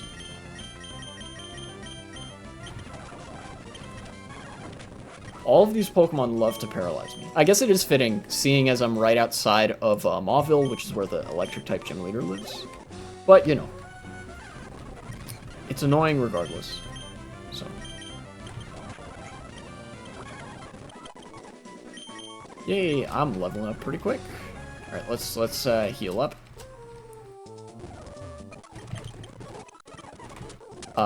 Let's actually, I should check match call. And it seems right now nobody has called me for a rematch. But that is subject to change in the future, potentially. Like, people will call me later. Any Pokemon in there? Nope. Nope. Alright, back to the desert. Ooh. This might not be good because Can I not escape? Wait, I can. I can switch out. Alright, sick. Nice.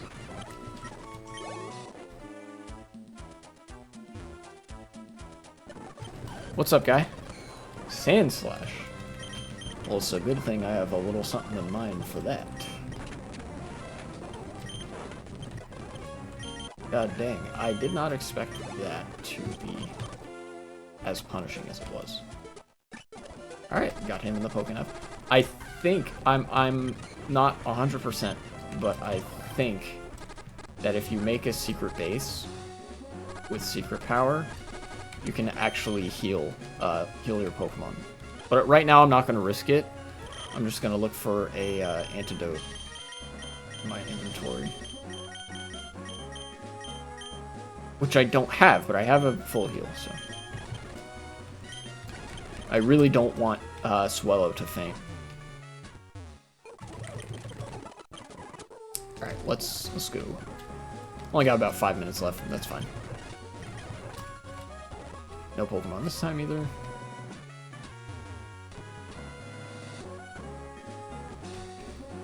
Are there any secret base places up here?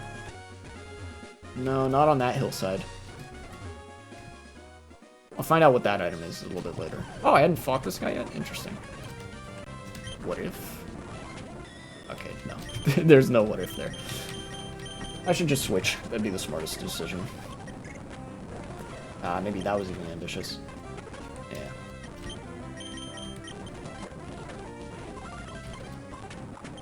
Okay, well, worked out that time. Sand Shrew. Switch back to you, and then switch out again. You know the deal. God dang it, stop poisoning me. Ball Toy.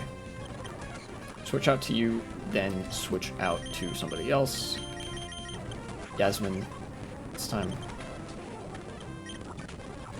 Nice. Alright, get me through the desert here. Here, let's create a secret base. Yes. Decoration. Bear? Bed? No. I don't know why I said bear. Bed? No, Matt? I don't have any decorations.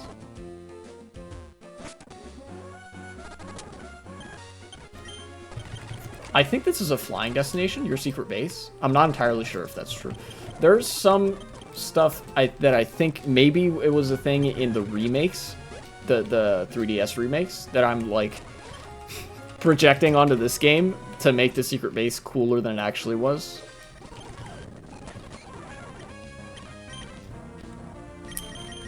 Let's switch to you. Why is it always poison? Every single time. I swear, dude.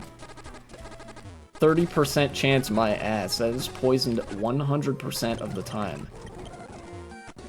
Anyways, special shoutouts to that old grandma in that house there that will heal you infinitely.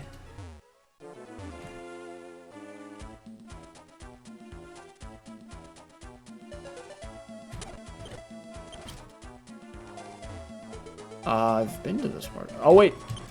These guys. This is a new pairing. Let's see if Ghastly can handle a double battle. Hypnosis, maybe? Try something like this. Oh, yeah. So far, so good.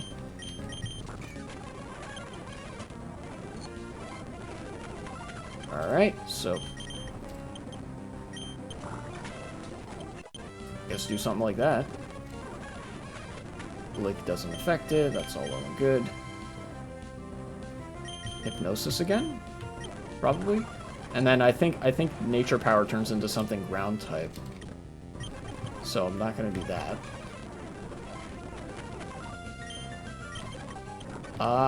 Yeah, it was a little bit cumbersome, but I think Ghastly can handle this pretty well. Ow.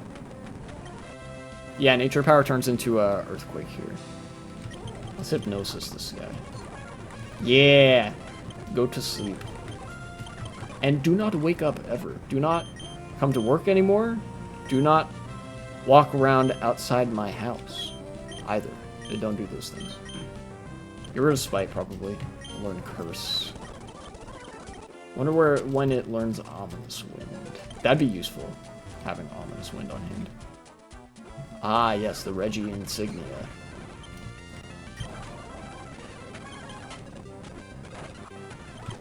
Ah, yes, self-destruct on a ghost type.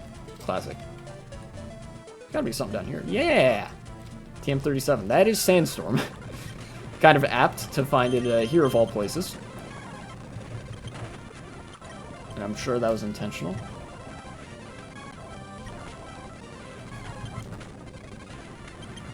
Get you out of here.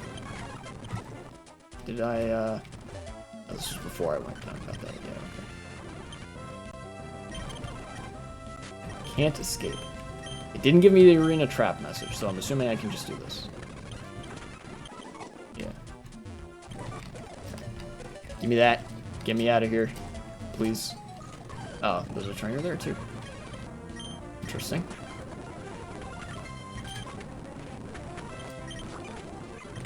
Nice. Lombre. I have one of those.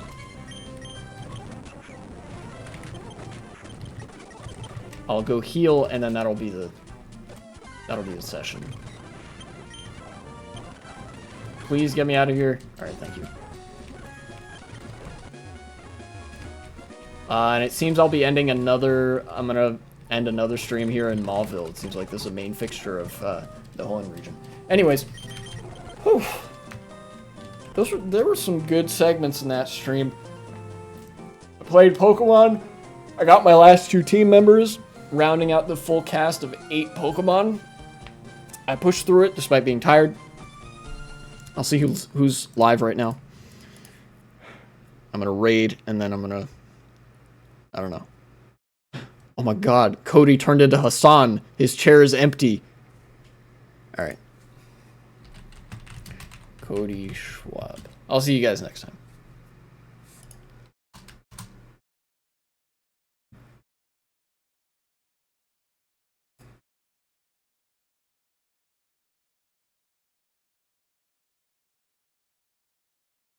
Alright, let's go.